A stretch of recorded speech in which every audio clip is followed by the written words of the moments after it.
Well, welcome back again, Brother Pius and John. I figured I could do another one of these videos about BBR specifics, and I think we're getting near the very end of the various topics that we might want to cover here that are kind of different from out-of-box rules. But this one, I just figured we could go through unit profiles of the different things, and I can just touch on what things are different on any of the given units. So some of this will be something of a review, just because I know we've already touched on some of these things previously, but I figured this might be helpful to have a unit profiles video. Let me see if I can flip this around.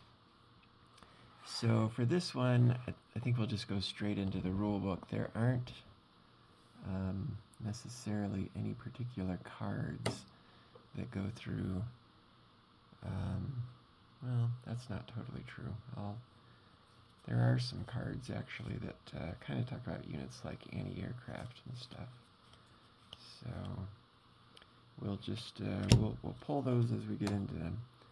But okay, so the first one here. So the unit profile starts on page 36 in the rule book, and but this first one here is industrial complexes. Okay, and I guess the key difference with out of box here would be damage caps on industrial complexes, and we've kind of already touched on this on one of the earlier videos that we did, but the damage caps are higher in BBR than they are in out of box. Okay. The other thing here about industrial complexes that's a little different in BBR is they all have integrated railways.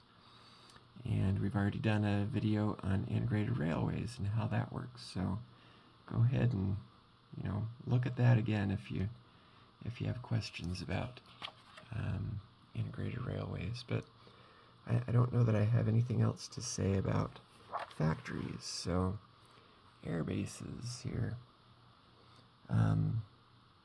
Air bases, I don't know that there's really anything different about air bases, again, other than that there are higher damage caps in BBR than there are in out of box.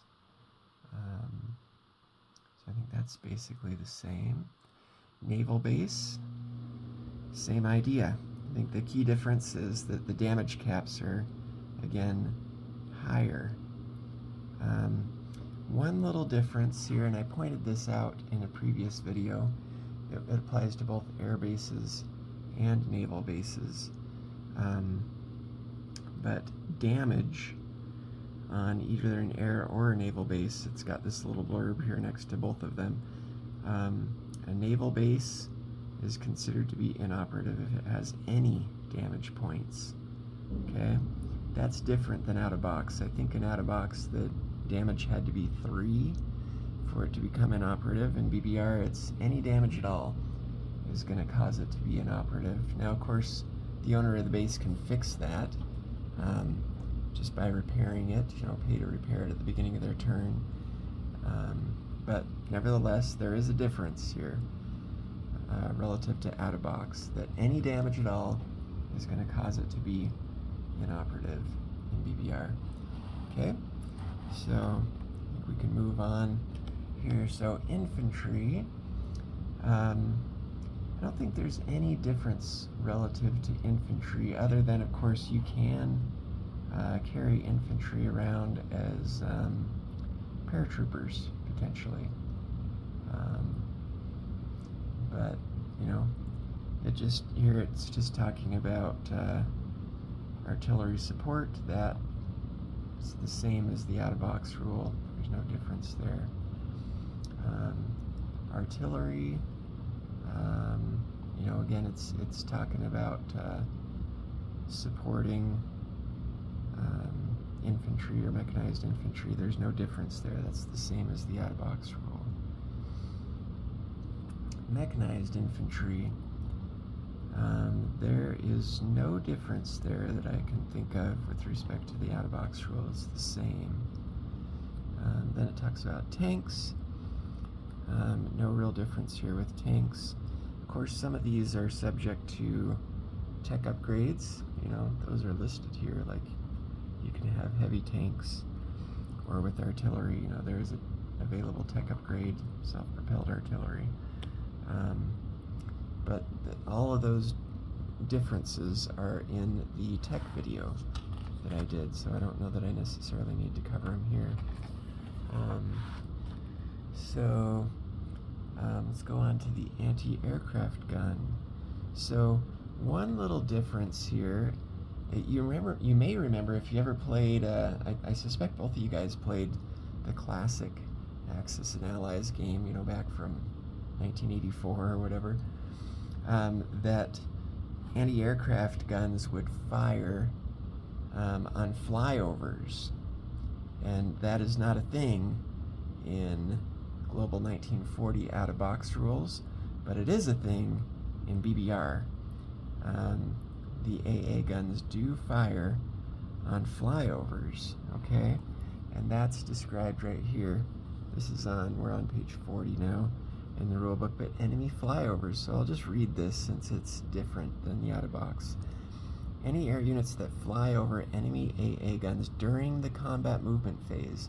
That's a key point there, that it's only during combat phase. They don't fire over during non-combat, okay? It's only during combat. Are subject to AA fire. If a unit flies over more than one territory containing AA guns, it is subject to multiple attacks, one per territory. The same 3-shot rule applies as described above. You're already familiar with that. You know, one anti-aircraft gun can fire at up to 3 planes. In the event there are flyovers and an air attack on the territory the AA gun is in, the defender must choose to fire at the flyover or the territory invasion. They may not split up the shots. So in that kind of specific case, the owner of the AA gun would have to choose, am I going to shoot at the flyover, or am I going to shoot at the actual land attack, you know, that's going on in the territory where the AA gun is occurring. If there are multiple AA guns in a given territory, different AA guns may attack different targets. So in that case, you know, one AA gun you could designate, I'm going to use that one for the flyover, and the other one I'm going to designate for the actual battle for the territory that the gun is in. I think this is different right here also, this unattended units. I think this is different than out of box. So AA units that are left unattended, meaning there are no other unit types in the territory, may be captured by enemy forces. If an opposing ground force attacks said territory with the unattended units, the attacking force replaces the captured AA units with one from their country upon taking their territory. I believe in out-of-box it's just destroyed, but in BBR you could actually capture that if it's left unattended. Okay. Cavalry. So cavalry is specific to BBR. Of course, there are no cavalry in out-of-box. So here's the statistics on cavalry, and the statistics are also in the card deck on one of the China cards, I believe. But cavalry cost 4, they attack at a 2, they defend at a 1, they're able to move 2, they only take 1 hit, you know, like pretty much any other unit in the game. No upgrades apply to cavalry. Cavalry can blitz, okay, so like a tank, cavalry can blitz through an unoccupied territory and end up in a friendly or hostile territory. All of this stuff here about blitzing, it's just like blitzing a tank. Cavalry can blitz, okay? There you go. So The only country that get to purchase cavalry are China. They can have up to 3 on the board at a time, and that's basically it. You'll also notice there are cavalry in Mongolia, that if Mongolia ever gets activated, there are some cavalry that come into play there that would be under the control of the Soviet player, but that's about it. So, and then you go on to air units, so you can talk about these. There's fighters, of course. I don't think there's any difference with fighters compared to out-of-box rules. I think they're the same. Tactical bombers, they're very similar to out-of-box. The one difference is here, and I did a video about target select specifically, but I'll just read this again here so you can kind of refresh your memory. But tactical bombers have the ability to target select. So tactical bomber has the option to target select land and naval units. Infantry, air units, and naval transports may not be targeted by tactical bombers. Okay. Opting to use target select negates any combined arms benefit that might be available for the entire turn, and only attacking tactical bombers may target select. Okay, so if you have tactical bombers and they're on defense, they don't target select. Air defense provided by AA guns or battleships negates target select. Okay, so if you're attacking someplace that has an AA gun, you don't have the option to target select. Or if you're in a naval battle and you've got attacking tactical bombers and there's a defending battleship, then you also don't have the option to target select because battleships have built-in AAA in BBR. I think that's about all there is to say there about tactical bombers. Okay. Strategic bombers. So I did touch on this in the previous video that I did briefly, but I'm going to mention it here again because it is a big deal that strategic bombers only are involved in an attack in the first round. So right here, unit characteristics, this is specific to BBR. Attacking strategic bombers only participate in the first round of combat, after which they must retreat or be taken as a casualty. Now, it's interesting here to note that that's only attacking strategic bombers, okay? I think that does not apply to defending strategic bombers. I think if your strategic bomber is defending, it's going to only defend, of course, at a 1, which is super weak, which is just like out of box. But I think it can be involved in the battle if it were to go more than 1 round. Usually you often don't keep a defending bomber past the first round. Often you're taking it as a casualty, but if for some reason you were holding on to it, it does specifically say here it's attacking strategic bombers that only participate in the first round of combat, after which they must retreat or be taken as casualties. So if you're on defense, you can defend at 1, multiple rounds, but this is important to remember, okay, that strategic bombers, their attack roll is 2 dice at 2, okay, and it's for 1 round only. I think everything else here is basically the same. Of course, the other important thing is that you can designate your strategic bombers as an air transport if you choose, okay? Strategic and heavy bombers may be reclassified as a transport or a cargo plane at the combat or non-combat movement phase. So if you want to use it as an air transport, One thing just to clarify here, so you can't use your strategic bomber in an attack during combat and then during non-combat decide I'm going to use it again now as an air transport. You cannot do that, okay? You have to choose how you're going to use that. But you can use an air transport to transport paratroopers during the combat phase or the non-combat phase, okay? But you just can't get dual use out of that strategic bomber. You can't use it on a combat attack and also use it as an air transport on non-combat. Just want to make sure that that's clear to you.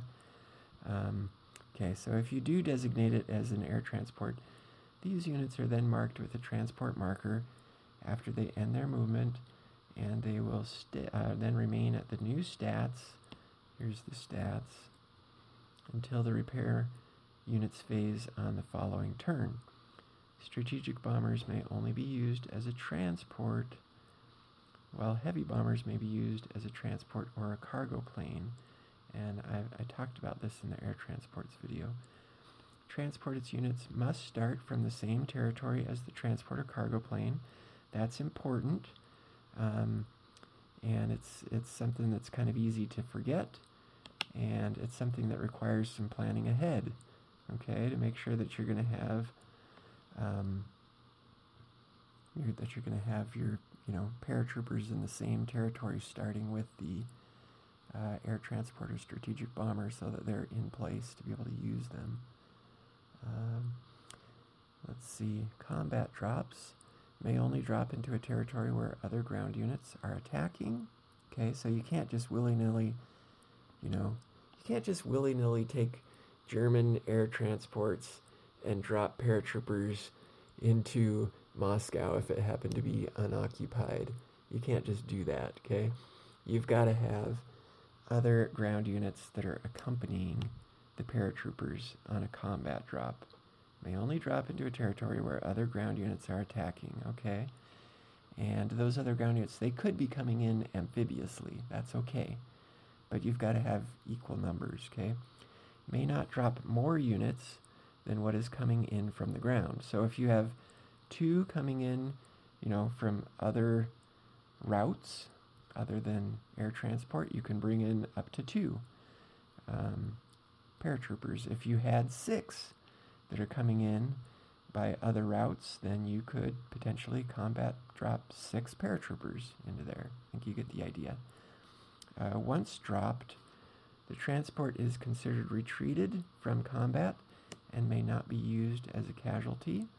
The other thing, it's just mentioned right here, no retreat for combat dropped units. So a lot like a naval transport, if units are coming in but on a naval transport, there is no retreat for them. It's the same for paratroopers. There's no retreat for them. So, and then non-combat drops. So the max non-combat drop is 2 per territory that you or an ally owned at the beginning of your turn. So you can do more than 2. You just can't drop more than 2 into a single territory. Okay. Hopefully that makes sense. You can drop up to 2 in any given territory. But if you've got 3 air transports and you want to transport 6 paratroopers, you can. They just need to go into 3 different territories. Okay. Yeah.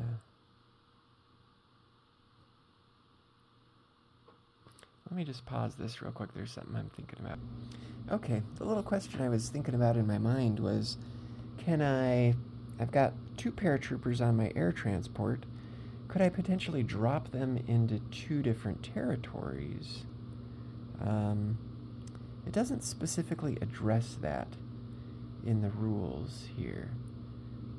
It just doesn't specifically address it. So for combat drops, it says, may only drop into a territory where other ground units are attacking. Also may not drop more units than what is coming in from the ground. There's no retreat for combat dropped units. Once dropped, the transport is considered retreated from combat and may not be used as a casualty. And then on non-combat it says max 2 unit drop per territory that you or an ally owned at the beginning of your turn. I'm just thinking, and then I was looking at the card as well, but it basically says the same thing. Okay. I was just thinking of a scenario. What if I've got air transport? I've got 2 paratroopers on it, and let's say I want to drop 1 in one territory and 1 in another territory. I don't see anything specifically in the rules that would not let me do that. I don't know that I've ever seen it done in a BBR game, but I don't necessarily see a reason why I couldn't do it. Of course, you always still have to have a safe place to land your bomber. You know, whether that's in a non-combat drop, it might be the same territory where you just dropped those units, but it doesn't have to be. You know, you can land the bomber wherever some given available landing unit space is. So, okay, we're going to go on to naval units. So, of course, you know the idea here of capital ships. I'll just mention again the concept that capital ships can only be built off of a major factory or into a sea zone that has a shipyard, like here, a shipyard notation on it. So a major, or it's got a shipyard. That's where you can build capital ships. Let me just pause. I got another question. Okay, yeah, the other little question I was thinking about with capital ships was, and this is specific to if I were to choose the improved shipyards tech as the tech I was going to develop, but minor industrial complexes may now build capital ships. So that's an exception to that shipyard requirement as well, that even if I don't have a shipyard marker in the sea zone, if I do have improved shipyards, I could build capital ships off my minor factory. That's important to note. Again, it only applies if you have that tech. So the other thing here that's specific to BBR about capital ships is this idea of that damaged capital ships are affected in their abilities. So I'm just going to read this here. If your capital ships take 1 hit, then it is considered damaged. A damaged capital ship attacks, defends, and moves at 50% capacity. Okay, so a damaged carrier or a damaged battleship, now it's only going to be able to move 1, okay, instead of 2. And it's only going to attack and defend at half its normal value. So let me grab the battle board, I'll show you. Okay, so here's the battle board. So here you can see, here's, you know, damaged unit, damaged carrier is going to defend at 1, okay? Whereas a healthy carrier is defending, of course, at 2. Similarly, here's damaged battleship shown in red. It's only going to defend at a 2, whereas, of course, a healthy battleship is defending at 4.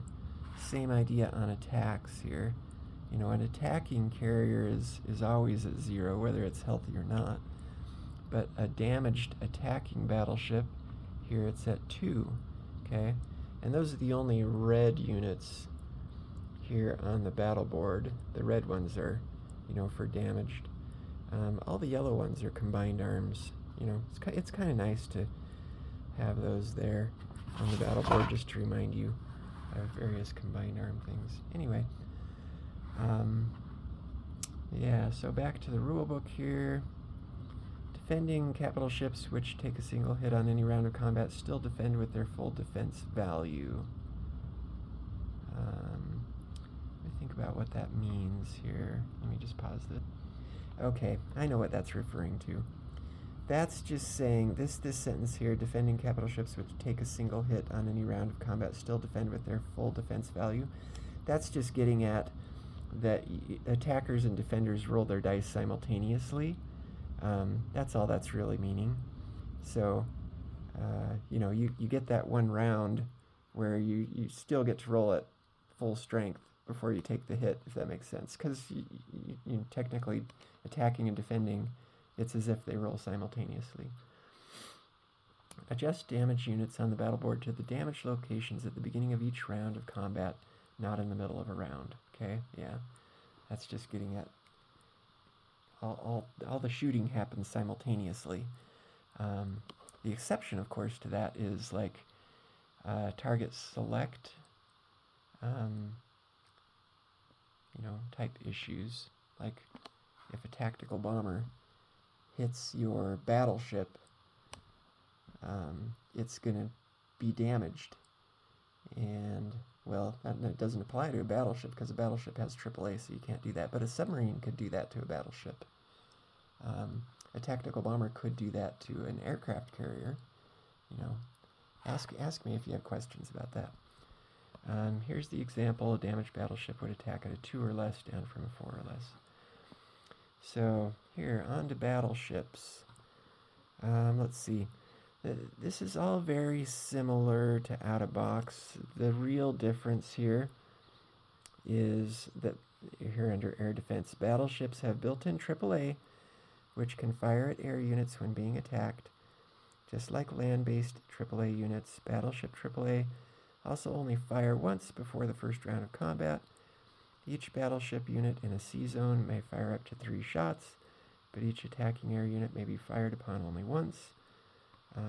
In other words, the total number of air defense dice rolled is 3 times the number of battleship units, or the number of attacking air units, whichever is the less. This concept, it's all the same as a land-based AAA. It's just here, battleships have built-in AAA. For example, 5 fighters attacking a sea zone containing 2 battleships would have 5 shots fired against them, while those same 5 fighters would only have 3 shots fired against them if there were only 1 defending battleship. Okay. Then here, once the number of air defense dice is determined, the dice are rolled. For each one rolled, the attacker must choose an air unit as a casualty. These casualties are removed immediately and will not participate in the remainder of the battle. This AAA fire occurs before the conduct combat phase. That's basically this. It's the same as land-based AAA. It's just here, you just have to remember that battleships have built-in AAA. Okay. Enemy flyovers. And any enemy air units that fly over an enemy battleship during the combat movement phase are subject to AAA fire. So just like land-based AAA,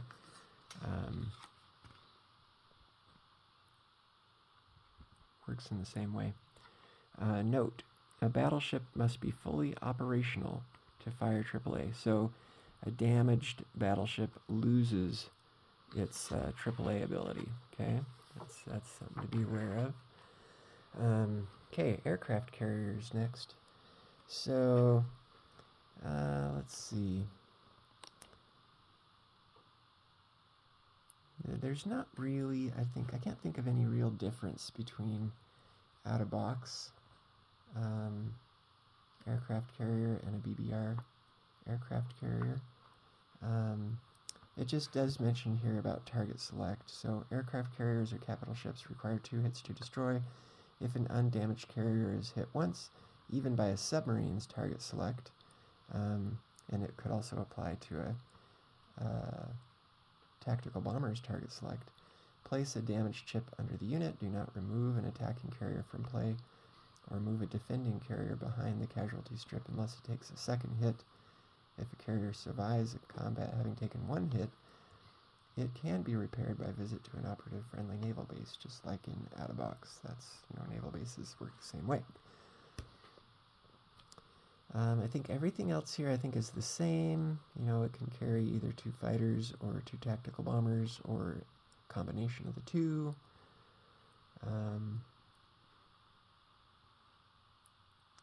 Let's see, I think this is all the same. I think this is all the same. Okay.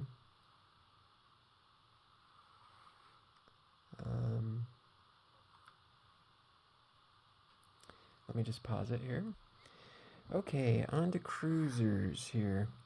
And I think I'll try to put little chapter markers in this particular video because it's a long one. So to help, if you want to find something specific, I'll try to put chapter markers in it. Cruisers, I don't think there's really any difference here with cruisers compared to out of box. Okay, there's this little difference, but we've talked about this in the combined arms video. So cruisers can be combined with battleships. A matched pair of a cruiser and a battleship increases the cruiser's defense value from a 3 to a 4. It's important to note here, that's only on defense, okay? So a defending cruiser that's paired with a battleship in BBR defends at a 4. And you'll notice that here on the battle board, if you're looking at the defender side, here's the defending cruiser. If it's paired with a battleship, it's going to defend at a 4. Okay, that does come into play, certainly. So destroyers, I don't know that there's really any difference with destroyers. They work the same way as out of box. Submarines. So the key difference with submarines compared to out of box is that they do have target selectability. Attacking submarines can make a target select. So again, it's important. No defending units ever target select. Okay, it's only ever attacking tactical bombers or attacking submarines. So attacking submarines can make a target select. Defending subs can make a surprise strike by firing before any other units fire in a sea battle. That's the surprise strike thing is the same as a defending sub in out of box. It just gets to shoot first, and if it gets a hit, the hit is applied and that defending unit is taken off before the defenders get to fire. That's the same as out of box. As detailed in step 2 of the general combat sequence. So if you want to know more about that, you can go look at page 31. Subs make their rolls before any other units unless an enemy destroyer is present. Okay. If neither side was eligible for a surprise strike or a target select, then there would be no step 2. There's no, no target select or no surprise strikes if there are none. If there are none, there are none. So if there are destroyers present, you just, all those abilities are canceled. You just go into general combat. So go look at the target select video if you want to know more about target select again. Okay. Here's a little more about submarines. Of course, they can submerge just like an out of box. Submerged subs may not disrupt sea zones. This includes convoy and lend-lease. Okay, so that's specific to BBR. This is the same as out of box. That's the same as out of box. That's the same. That's the same. Okay, then we go on to transports. So transports. The only little difference with transports is it's as if transports have a defense value of a half. Okay?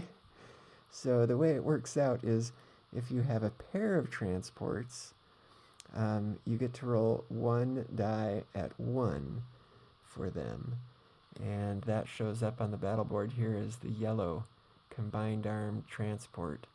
Okay, so 2 transports defending will roll 1 die at 1, okay, which gives them a little bit of a defense, okay. Sometimes they'll get a hit. The rest of this about transports, I think, is just the same as out of box. Here's the little blurb about combined arms. A transport can be combined with another transport. A matched pair of transports increases one transport's defense value from 0 to 1. So for the pair of defending transports, you roll 1 die at 1. Okay. I think all of this is the same for transports. Let's see. Here's a little note here. This is kind of something specific. A transport paired with another transport does not block enemy movement. I mean, some people might wonder about that, you know, because it does defend at 1, that pair does, but it doesn't block enemy movement.